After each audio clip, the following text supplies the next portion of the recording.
Okay, my little peeps. Time for another video, I think. I'm not sure if this is working really well. Just kind of like an update kind of thing. Daughter stopped by not too long ago, and just like the other day, which prompted me to do this. And you know, she was working on a couple little projects that she had for Christmas, and she was starting to work with some satins. Now I've got this one project that I started. I think I might have mentioned it in my last video, but I'm not sure. That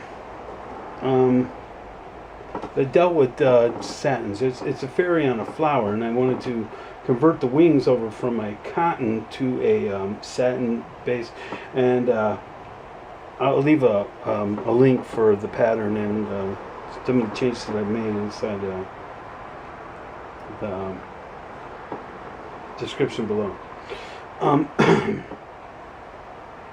But anyways, so that, you know, I've been really laying it off because I do things kind of like, you know, I would rather do the stuff that I don't like to do first and then get to the stuff I do like to do. And the satin stuff looked to be so much fun. I did do a little bit of satin on one of her projects, my daughter's projects. She did this little like penguin thing. It was a real simple little thing, but she thought it would be nice if it had a sun. Well, I just got my satins in, so I built her a little sun in the corner of her picture, really, because it was just a little bit offset, and it just, oh man, it was beautiful. Everything just came together, worked like a charm. It was awesome. I high-fived myself. But so anyways, working with these satins though, it's just an amazing stuff. God, it's the different. I mean, it's like when you're using this stuff, it's not like cotton at all. It's a brand new like new toy to play with. It's not like all the rules that you have for cotton cross stitching are out the door right now. So you have to learn different ways of doing things, and it has its ups and its downs, but you know, the ups far outnumber the downs. Like knots, if you ever get a knot inside satin, which doesn't really happen that often, but if you do, it's simple to get them out, so you don't have to worry about that. But sometimes they tend to slide so much that you know, it's hard to keep the threads at an even length. So you might have sometimes bulges in your project. So you got to be real careful. What I do is I keep one hand up underneath here. I'll show you. So when I come through here and I pull it through, I've got my hand on the bottom and I hold it there.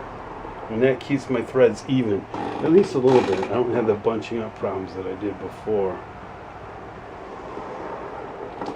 So anyways, here I'm going to show you this project that I'm starting on, but I'd like to finish up what I'm doing real quick. So here, I'll speed it up because I know it's boring to sit here and watch somebody cross stitch all the time. And if you're all interested, I'm going to do another video here in just a minute, because I do Warhammer 40K. It's a tabletop game. It's miniature models that you have to build, and literally, they're these. I'll show it to you. Well, you'll see the link. The video when I get it done. Just a couple more stitches.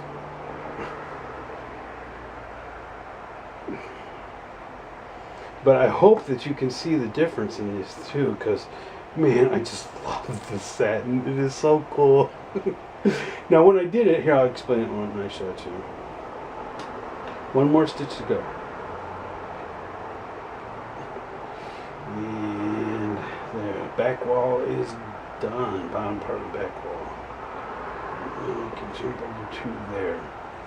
Okay, now here's the project that I've got. Now all this here is all satins, and I did all this up here, but I tore it all out, and you can see where I'm kind of chewing it out here. I want to get rid of all this.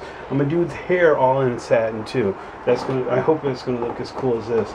Now this is the cotton, like I said, and this is the satin.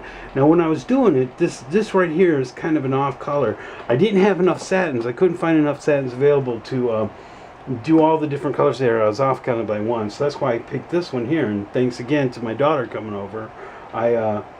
This is just an offset, and on the pattern you can see it. It's the rest of them are all blues going down to white, and then there's that one that's kind of got an aquamarine feel, but it's a lot lighter than this.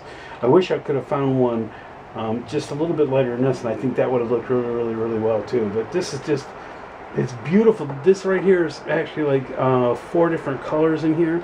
The shading is like so awesome that, I mean, it's like something you'd see in a dream. It's really, really cool. So also, since that's what I'm working on here, another thing I wanted to show you is I got my book from this is Joan Elliott, I believe. Yep, Joan Elliott. And this is the series that I'm doing now. I don't know if you can see all of them. I'll have to check it later. And this is what I've got done so far. And I think it's coming together really, really well. I kind of like the way it looks. It's a nice, simple little project, something to do when I'm off on a trip.